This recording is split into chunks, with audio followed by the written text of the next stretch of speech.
Un saluto a tutti dai vigneti dell'Alto Piemonte. Quest'anno siamo nella zona del Gemmide OCG.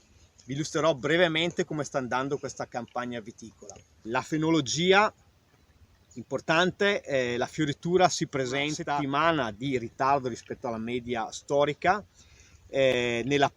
centrata nella prima parte di giugno. E per il giugno caldo descritto le fasi post fioritura sono molto veloci e l'invaiatura si presenta invece alla fine del mese di luglio, anch'essa con un ritardo in generale di una settimana. Da un punto di vista pluviometrico, l'annata è caratterizzata da assoluta scarsità idrica, 10 mm, anche meno in alcune aree regionali a marzo, pensate. E ad oggi, dal 1° di aprile ad oggi, siamo a oltre 400 mm nel nord della regione da dove sto parlando, rispetto ai meno di 200 in alcune zone a sud di Alba, quindi con un rapporto tra il nord e il sud di 2 abbondante a 1. Conseguentemente sul piano fitopatologico alcune conseguenze, anche se in linea di massima la pressione dei due patogeni principali della vite, Peronospora e Oidio, quest'anno è stata decisamente sotto la media alla quale siamo abituati, con dei distingui, per esempio forte pressione di Oidio nota nella zona del sud-est della regione, nella zona del Moscato. Da un punto di vista qualitativo e di vendemmia, sono iniziate le raccolte dei Pinot e dei Chardonnay per le basi spumanti intorno al 25 di agosto, con 10 giorni di ritardo rispetto alle date precocissime alle quali eravamo abituati. Diciamo che queste sono date comunque di riferimento medio, e nei primi giorni di settembre inizieranno quelle dei moscati delle zone più precoci. Il grosso della vendemmia dei moscati si collocherà nella prima decade di settembre, in linea con la norma. Per quel che riguarda i nebbioli che chiudono la vendemmia del Piemonte, i primi indici di precocità ci dicono che siamo leggermente in ritardo, però ovviamente sarà molto importante l'andamento del mese di settembre. E da un punto di vista quantitativo le previsioni sono di un meno 15%. Molto hanno inciso dal punto di vista quantitativo le ustioni rilevate in modo particolare sulle barbere e sui moscati concomitanti coi picchi di temperatura di Ferragosto. Abbiamo raggiunto i 39 gradi nell'Alto Monferrato. E ovviamente, visto che siamo in assoluto regime di scarsità idrica in alcune zone, l'ago della bilancia lo sposteranno sicuramente le barbere, che sono molto più sensibili a reidratazione in seguito a piogge nel mese di settembre, che stiamo soprattutto al sud aspettando. Molto più facile che questo 15% si sposti verso il 20% nel momento in cui non dovesse ulteriormente piovere, speriamo di no, piuttosto che rientri in numeri minori se dovesse piovere. Infine si segnala nel Nord Piemonte la diffusione del coleottero Popiglia japonica, in queste zone presente fino a 90-100 individui per pianta, che sta facendo delle defoliazioni importantissime già alla metà di luglio, dell'ordine del 30, 40, 50%, se non ben affrontato come problema. E questo coleottero è in inesorabile espansione e rappresenta veramente una grave minaccia per tutto il territorio regionale. Un saluto a tutti e buon lavoro. Buongiorno, sono Lorenzo Craveri di ERSAF, Regione Lombardia, l'ente gemello di Veneta Agricoltura qua in Lombardia. Sono in mezzo a un vigneto di Chiavennasca, quindi mi trovo in Valtellina. Faccio con voi rapidissimamente la situazione del vigneto qui in Lombardia, parlando del Chiavennasca valtellinese e delle basi spumante dell'Oltrepapavese e del Franciacorta. Allora, da un punto di vista meteorologico l'annata è iniziata piuttosto in ritardo per le basse temperature di aprile e di maggio. Ad aprile abbiamo avuto anche una diffusa gelata su tutto il territorio, che però non ha dato dei danni così gravi, e probabilmente la zona dove i danni sono stati maggiori è stato la Franciacorta.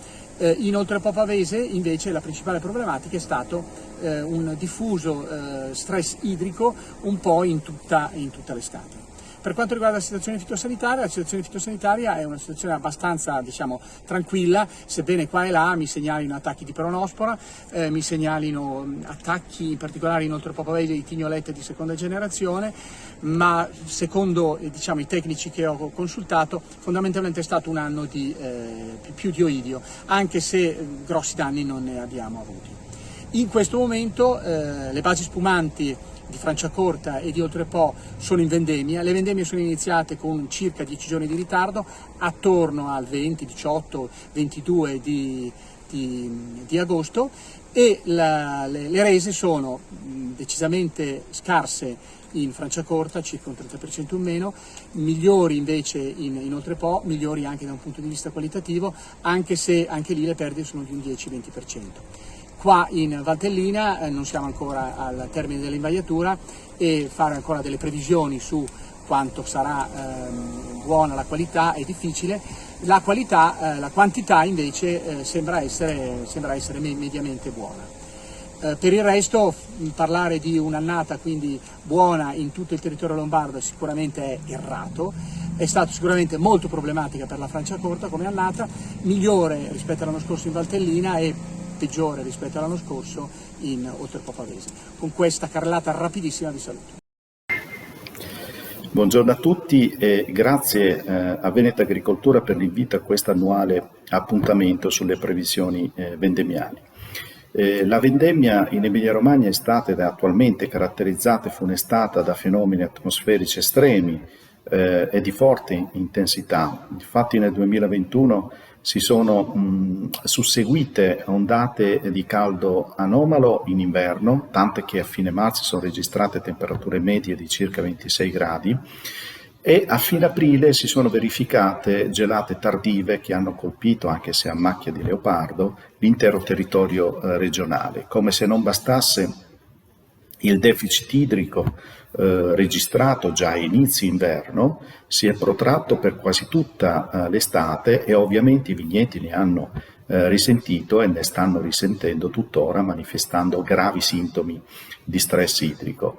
In particolare questo fenomeno è riscontrabile in tutta la fascia collinare da Piacenza a Rimini. La situazione fitosanitaria del vigneto è più che buona invece, non si sono riscontrati particolari incidenze di peronospora o oidio.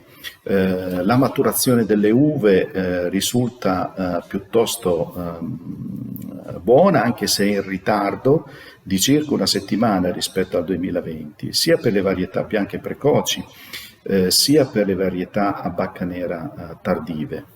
Rispetto al 2020 la produzione dai primi dati di conferimento nelle cantine sta facendo registrare un calo produttivo medio del 25-30%, per alcuni lambruschi, in particolare per il lambrusco Grasparossa, si stima quindi un calo del 40%. Anche per il Trebbiano, Romagnolo e il Sangiovese al momento si stima un calo produttivo del 20-25% rispetto allo scorso anno. In conclusione, in Emilia-Romagna ci si attende un'annata con scarsa produzione ma di ottimo livello qualitativo, anche se come sempre bisognerà attendere l'assaggio dei vini per una conferma. Sperando di aver risposto alle vostre attese, vi ringrazio per l'attenzione e vi auguro un buon proseguimento dei lavori. Buona giornata. Buongiorno dalla Toscana. In questa regione la stagione vegetativa si è aperta con una forte gelata, così come in altre regioni. Abbiamo avuto tra il 7 e l'8 aprile temperature minime di -5 e -7 gradi centigradi in molti comprensori della regione. Questo ha comportato notevoli danni, soprattutto sulle varietà più precoci, tra queste il Sangiovese. La stagione poi si è evoluta con un ritardo vegeto-produttivo che abbiamo registrato sino ad inizio agosto. Nell'ultimo mese abbiamo avuto inoltre una fortissima ondata di calore per circa 20 giorni con temperature giornaliere massime oltre i 30-35 gradi e questo in assenza di piogge sta comportando anche uno stato di stress che rileviamo sui vigneti. In questo momento stiamo comunque iniziando le operazioni di vendemmia. Sulla costa, da dove vi parlo, in particolare si sta già vendemmiando il Merlot e le altre varietà a maturazione più precoce. Per quanto riguarda il Sangiovese invece si prevede di iniziare soprattutto nelle zone interne attorno alla metà di settembre, quindi più o meno in media con le altre annate.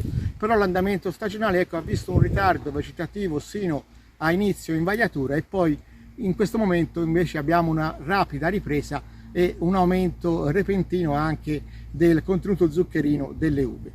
Per quanto riguarda il livello fitosanitario, registriamo attacchi di tignola in varie zone, mentre dal punto di vista della difesa fungina non abbiamo evidenze di attacchi di peronospora, mentre abbiamo sporadici attacchi di oidio.